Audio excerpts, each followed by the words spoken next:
ನಮಸ್ತೆ, ಎಲ್ಲರಿಗೂ ಸ್ವಾಗತ. ಶ್ರೀ ವಾರಾಹಿ 1212 ಟ್ಯಾರೋಟ್ ಚಾನಲ್ಗೆ ಸ್ವಾಗತ. ಮತ್ತು ಯಾರೆಲ್ಲ ಚಾನಲ್ನ ಸಬ್ಸ್ಕ್ರೈಬ್ ಮಾಡ್ಕೊಂಡಿದ್ದೀರೋ ಎಲ್ಲರಿಗೂ ಥ್ಯಾಂಕ್ಸ್. ಸಬ್ಸ್ಕ್ರೈಬ್ ಮಾಡ್ಕೊಳ್ದಿರ ಎಲ್ಲರೂ ನೋಡ್ತಾ ಇರೋವ್ರಿಗೂ ಥ್ಯಾಂಕ್ಸ್. ಎಲ್ಲರಿಗೂ ಒಳ್ಳೆಯದಾಗಲಿ. ಇವತ್ತಿನ ಏಂಜಲ್ಸ್ ಮೆಸೇಜ್ ಏನಿದೆ ನೋಡೋಣ.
ಬಾಟಮ್ ಆಫ್ ದಿ ಕಾರ್ಡ್ ಬಂದ್ಬಿಟ್ಟು ಆರೋಗ್ಯ ಸುಧಾರಿಸುತ್ತೆ ಅಂತ ಇದೆ. ಆರೋಗ್ಯದ ಕಡೆ ಹೆಚ್ಚು ಗಮನ ಕೊಡಿ.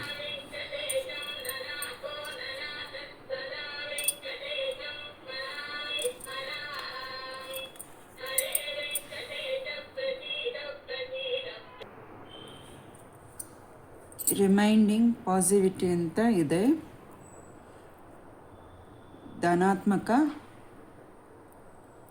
ಉಳಿಯುತ್ತದೆ, ಅದನ್ನು ದೇವರು ಕೊಟ್ಟಾಗ ಉಳಿಸಿಕೊಳ್ಳಿ.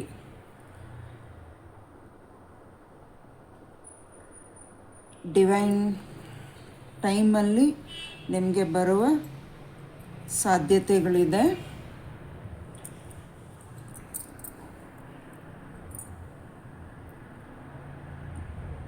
ಕೆಲವರು ನಿಮ್ಮ ಮೈಂಡ್ ಡೈವರ್ಟ್ ಮಾಡ್ಬೋದು. ಹಿಂಗಲ್ಲ, ನೀವು ಕರೆಕ್ಟಾಗಿ ಹೇಳಿದ್ರು ಹಿಂಗಲ್ಲ ಹಾಗೆ ಅಂತ ಮಾತು ಬದಲಾಯಿಸ್ತಾರೆ. ಅಂಥ ಮಾತುಗಳಿಗೆ ಯಾವುದೇ ಥರ ಅವಕಾಶ ಕೊಡದಿರ ನಿಮಗೆ ಡಿವೈನ್ ದೇವರು ಏನು ನಿಮ್ಮ ಗಮನಕ್ಕೆ ನೆನಪಿಗೆ ಏನು ಕೊಡ್ತಾರೆ ಅದನ್ನು ಕರೆಕ್ಟ್ ಇದೆ ಅಂತ ಅನ್ನಿಸ್ದಾಗ ಅದು ಮುಂದುವರಿಸ್ಕೊಂಡು ಹೋಗಿ. ಯಾವುದೇ ಥರ ಬೇಜವಾಬ್ದಾರಿಯಾಗಿ ಆಗದಿರೋ ಹಾಗೆ ನೋಡ್ಕೊಳ್ಳಿ.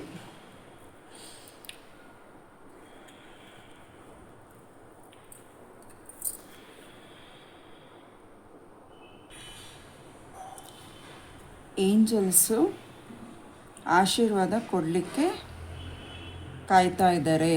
ನಿಮಗೆ ಕೊಡೋ ಸಮಯ ಬಂದಿದೆ. ಆಕಾಶದಲ್ಲಿ ಏಂಜಲ್ಸ್ ಅಲ್ಲಿಂದ ನಿಮಗೆ ಬ್ಲೆಸ್ಸಿಂಗ್ ಮಾಡ್ತಾ ಇದ್ದಾರೆ. ನೀವು ಅದನ್ನು ಸ್ವೀಕರಿಸಿ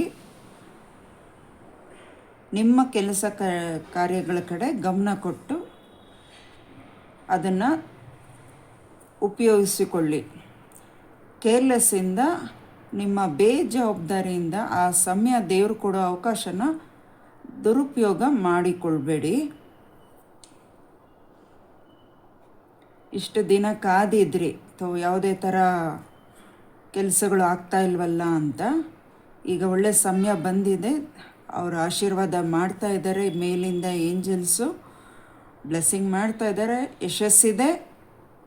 ಯಶಸ್ಸು ನಿಮಗೆ ಖಂಡಿತ ಇದೆ. ಅದನ್ನು ದೇವ್ರು ಕೊಡೋದನ್ನು ಆದಷ್ಟು ಬೇಗ ಅದರ ಕಡೆ ಗಮನ ಕೊಟ್ಟು ಆ ಒಂದು ಅವಕಾಶನೂ ಉಪಯೋಗಿಸ್ಕೊಳ್ಳಿ.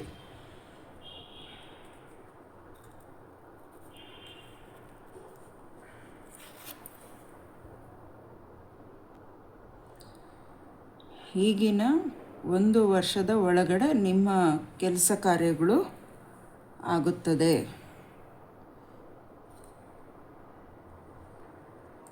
ಇಷ್ಟು ದಿವಸ ನೀವು ಕಾದಿದ್ದು ಅದರ ಫಲ ಈಗ ಸಿಗ್ತಾ ಇದೆ. ಆತರ ಪಡಬೇಡಿ. ಆತರಪಟ್ಟು ತೊಂದರೆಗಳಿಗೆ ಅವಕಾಶ ಮಾಡ್ಕೋಬೇಡಿ. 1 ವರ್ಷ ಇವತ್ತಿನ ರೀಡಿಂಗಿಂದ ಯಾರು ಇದು ಅನ್ವಯಿಸುತ್ತೆ ಅವ್ರಿಗೆ ಇದು ಮೆಸೇಜಸ್ಸು. ಈಗಿನ 1 ಇಯರ್ ಒಳಗಡೆ ನಿಮಗೆ ಅದು ಕೆಲಸ ಆಗತ್ತೆ. ಅದವರೆಗೂ ಕಾಯಿರಿ. ಮೆಡಿಟೇಷನ್ ಮಾಡಿ, ದೇವರ ಧ್ಯಾನ ಮತ್ತು ಜಪ ಮಾಡಿಕೊಂಡು ನಿಮ್ಮ ದೇವರ ಕೋರಿಕೆಗಳೇನಿದೆ ಅದೆಲ್ಲವೂ ಪೂರ್ತಿ ಮುಗಿಸ್ಕೊಳ್ಳಿ. ಅಷ್ಟರಲ್ಲಿ 1 ವರ್ಷದ ಒಳಗಡೆ ನಿಮ್ಮ ಕೋರಿಕೆಗಳು ನಡೆಯುತ್ತೆ.